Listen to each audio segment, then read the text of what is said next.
Bien, segundo aspecto de situaciones de la oralidad. Pero esta vez no vamos a hablar de situaciones en las que uno simplemente habla, ya sea espontáneamente o de forma preparada, sino que tenemos que hablar de cuando uno lee. La lectura tiene su técnica para ser leída en voz alta, tiene su técnica correcta, porque lo más importante es que yo traslade todos los signos de puntuación y todo el contenido del texto tiene que ser entendido por la otra persona. Y como la otra persona no está leyendo este texto, entonces tengo que juntar no solo la comprensión y la decodificación, es decir, la intelección de conceptos, la intelección de la idea y la comprensión de la coherencia, que son propiedades del texto, sino que además estoy trabajando con la atención de la otra persona. Tengo que ser motivador y tengo que lograr captar y sostener esta atención en un discurso un poco más largo. Cuando uno explica, uno puede ser espontáneo a veces, puede que surja un comentario que sea interesante y que complete el concepto que uno está diciendo, puede que uno se le ocurra un chiste, que venga al caso y que sea apropiado, puede que uno complete con un gesto o dispare con un gesto o bien motive o despierte con algún gesto o alguna actuación, pero cuando uno lee está suscrito a un texto.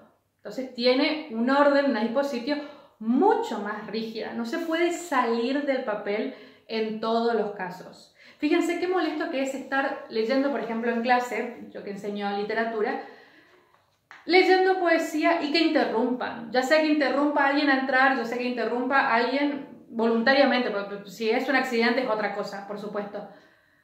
Pero queda feo, queda mal, corta el interés. Entonces, esas situaciones muestran que cuando uno no está leyendo el texto y está escuchando, tiene una atención limitada. Por lo tanto, el texto ya de por sí tiene que estar escrito de manera que esa atención se mantenga y de que esa atención lleve a la comprensión. Fundamental como yo escribo. Y va a ser fundamental también como yo leo, porque puedo tener el texto más hermoso, el poema más hermoso, pero leerlo todo así, o estar todo tímido, que me tiemble la voz, y en ese caso no se va a entender de entrada. O puedo al contrario ser una persona muy sobrada que lea así, sí, y esto, y acá también lo otro, sí, así. O puedo ser una persona que dice, y en 1810 hicimos lo que ahora están haciendo, y caer en el circo político, y ninguna de esas cosas van a llevar a que yo entienda el texto. Así que tenemos que aprender una técnica para leer. Esto que yo voy a hacer ahora es leer un texto de discurso académico, es decir, discurso para actos escolares. Esta misma técnica se aplica a la forma en que se leen glosas.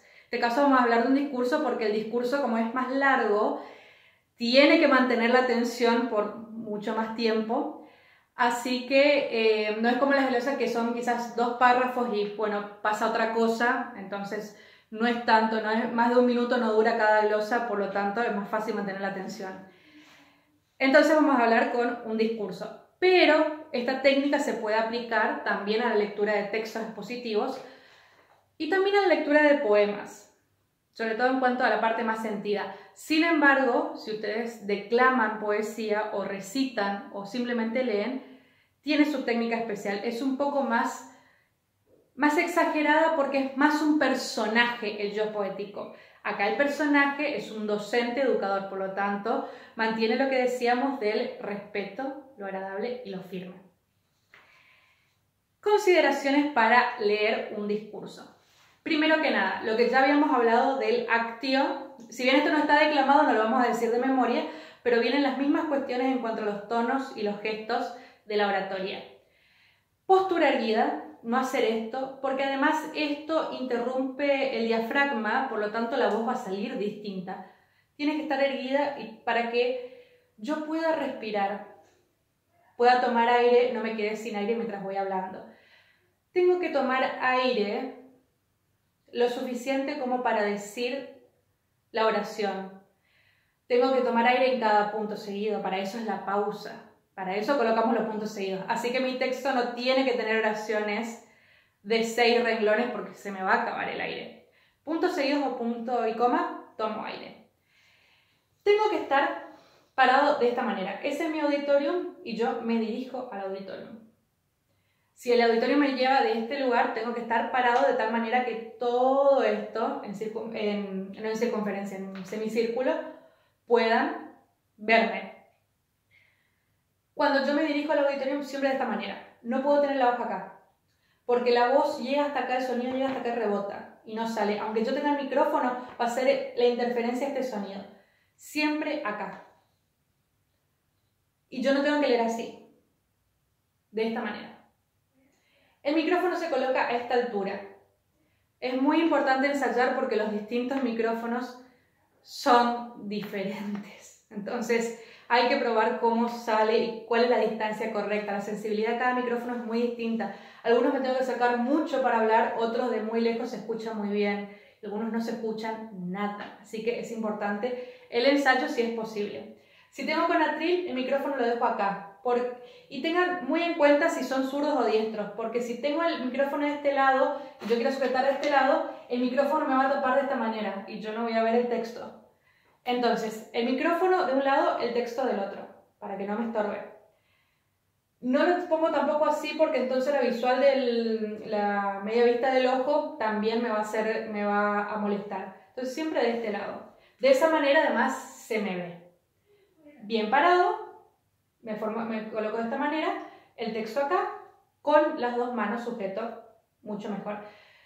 Ensayen y practiquen y estén tranquilos porque no pueden hacer esto tampoco. Que puede que les pase porque pueden estar nerviosos, pero hay que practicar.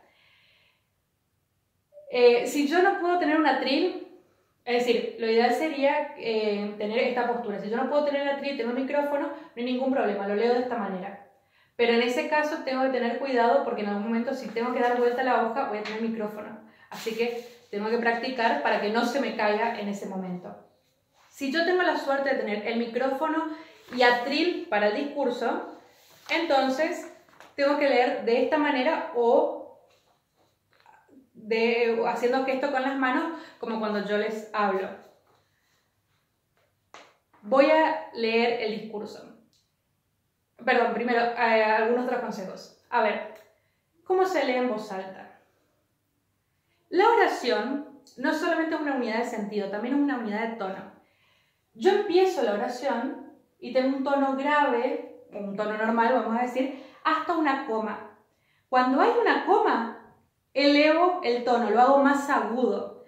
Por ejemplo, nos encontramos, si bien virtualmente, y es más agudo que lo que dije anteriormente. Eso es muy importante hacerlo, que es lo mismo que sucede cuando hacemos una pregunta.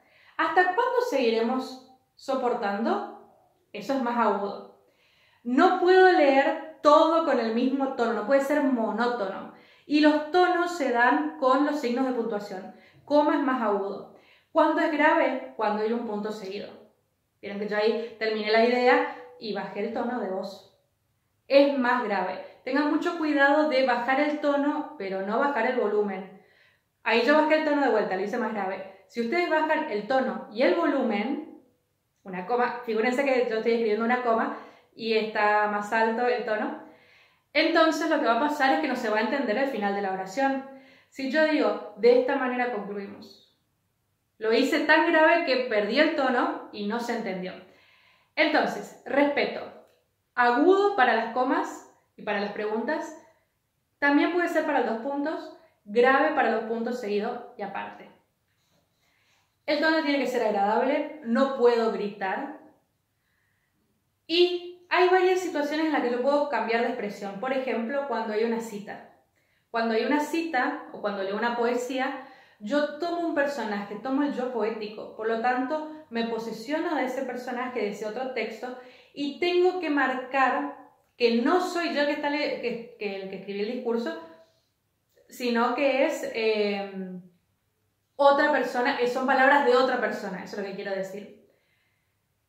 ¿Qué pasa con la expresión monótona? Primero que aburre, pierde la expresión, pierde el hilo, por supuesto.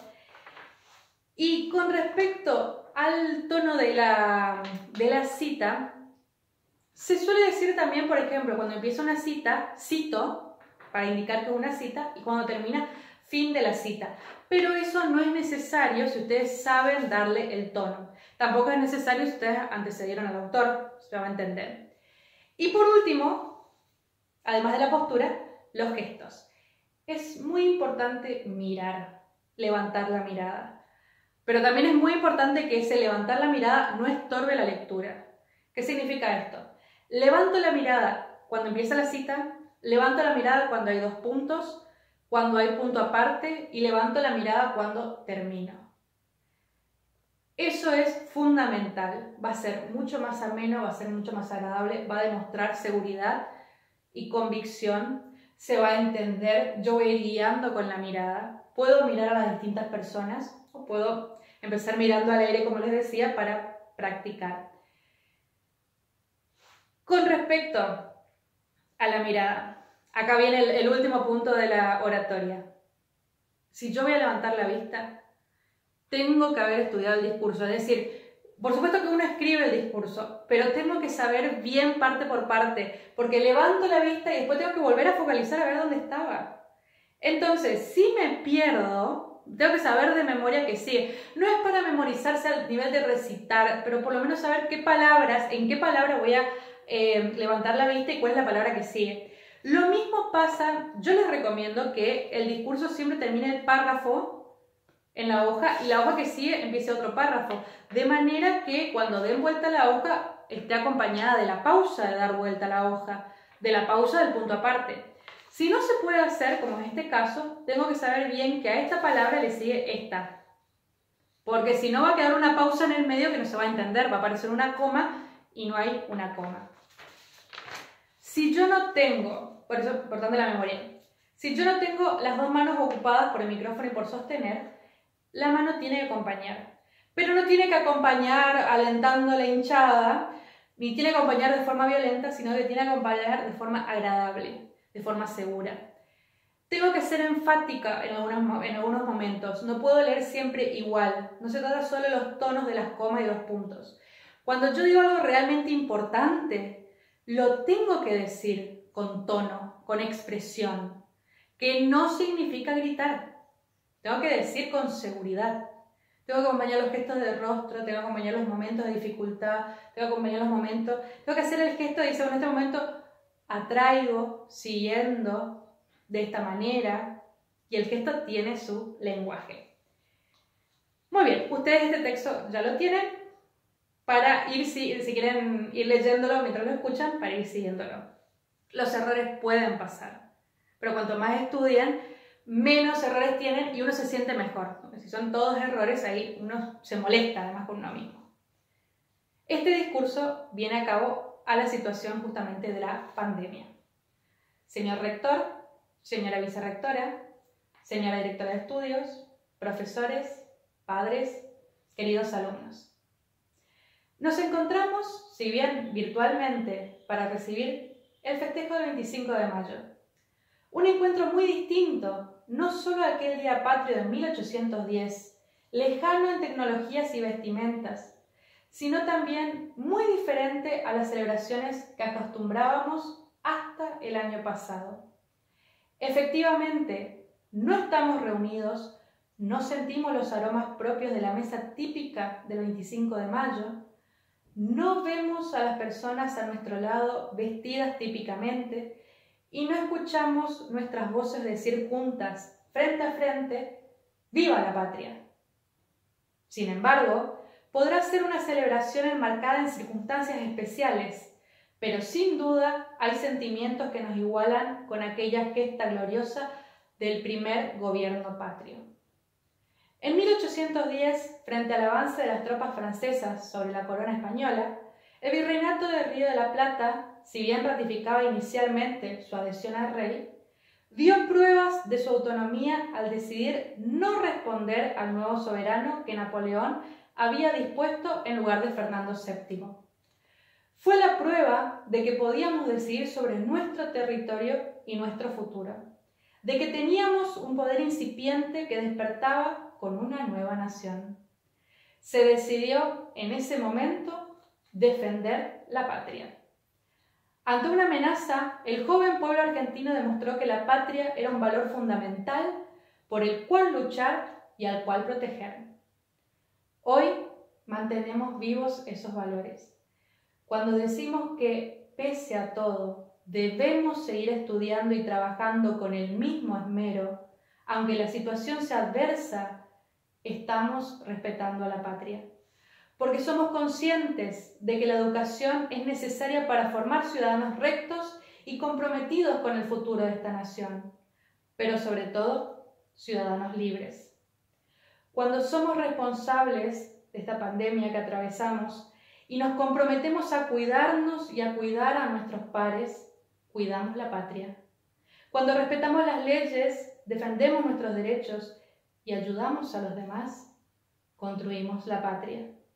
En definitiva, cuando continuamos la lucha a pesar de todo, cuando no nos rendimos ante el miedo, la desesperación, la angustia de no vernos, cuando no nos dejamos abatir, recordamos la gesta del primer gobierno patrio, revivimos las batallas que fueron necesarias para que nuestra nación llegara finalmente a su independencia. En ese compromiso por nuestra nación argentina, hoy nos igualamos con los fundadores del primer gobierno patrio, porque queremos un futuro, libertad, y lo conseguiremos entre todos. En ese sentido, es destacable también que, a pesar de no poder vernos, hemos buscado la manera de celebrar esta fecha histórica. La calidez fraterna de los argentinos que nos distingue a lo largo del mundo, que nos diferencia de la frialdad de otras naciones, se hace presente en estos encuentros. Estamos llamados a celebrar juntos, es parte de nuestra idiosincrasia. Y en este día no podemos olvidar esa cercanía que nos hace auténticos. Por ello, canta el poeta Francisco Luis Bernardes. Podemos dar gracias al cielo por la belleza y el honor de su destino, y por la dicha interminable de haber nacido en el lugar donde nacimos. Sería desperdiciar la historia si este momento no nos ayuda a progresar. Como todos los hechos del pasado de nuestra nación, cada suceso debe ser aprendido y recordado para valorar lo bueno que tenemos y evitar aquello que puede ocasionarnos daño. No olvidemos que este 25 de mayo estuvimos separados, pero por cuidarnos, por protegernos, porque nos importamos, porque nuestros compatriotas son importantes. No olvidemos que no es la primera lucha de nuestra nación. Las batallas pueden ser imprevistas, las bajas son dolorosas, pero las victorias siempre son dulces. No olvidemos que el medio ambiente se está curando. No podemos ignorar lo que este momento crucial de la historia nos está enseñando. Como aprendimos de cada enfrentamiento, de cada dificultad que enfrentó la patria, también permitámonos crecer como ciudadanos responsables, trabajadores, comprometidos, educados, justos, a fin de seguir construyendo la libertad y el futuro de esta gloriosa nación, para que cuando volvamos a estar cerca, volvamos a entonar todos juntos las estrofas que cantan al gran pueblo argentino. Salud. Muchas gracias. Bien, estoy mirando 8 minutos, 7 minutos. Bien, es un tiempo prudencial para lectura. 15 minutos sería mucho, 10 minutos ya sería mucho. Traten de que la extensión siempre sea esta. Ha interlineado doble, así que está bien, se puede condensar de esa manera. Muy importante, como ya les decía antes, pronunciar correctamente. Vieron que yo tuve mis errores, uno se rectifica y sigue. El show debe continuar, sigue seguro y sigue confiado. No está mal emocionarse, hay que tener cuidado para poder llevar adelante todavía el objetivo de lo que se quiere decir, para que no se entorpezca la lectura. Y por supuesto, tener mucho cuidado porque pasan misiones, las eses finales y las letras intermedias. Construir, entender, las R's también son letras muy débiles, hay que enfatizar los sonidos. Y finalmente quería decirles algo más acá, me falló la memoria, era con respecto a la lectura, respecto a los tonos, la pronunciación. Bien, y es muy importante ir llevando, es decir, hacer distintas las paráfrasis que despertaba con una nueva nación, por ejemplo al himno, la cita atender al tono distinto y la conclusión tiene que cerrar de manera importante. Por lo tanto, cuando se lee hay que atender a las posturas, a los tonos de la oración, a la pronunciación y también a la velocidad. No puede ser muy rápido, uno tiene que practicar de manera que entienda que no leyó a toda velocidad porque no se va a entender. Por eso decía 8 minutos para ir llevando de manera amena está bien. Si yo lo leyera en 4 ya no se entendería. Y lo mismo si este mismo discurso, porque si un discurso es largo, aunque esté bien leído, va a ser muy agotador. Pero si un discurso es corto y tarda mucho en leerse, también es agotador. Así que tener muy en cuenta las pausas. Para eso están las comas. Uno tiene que leer a velocidad normal.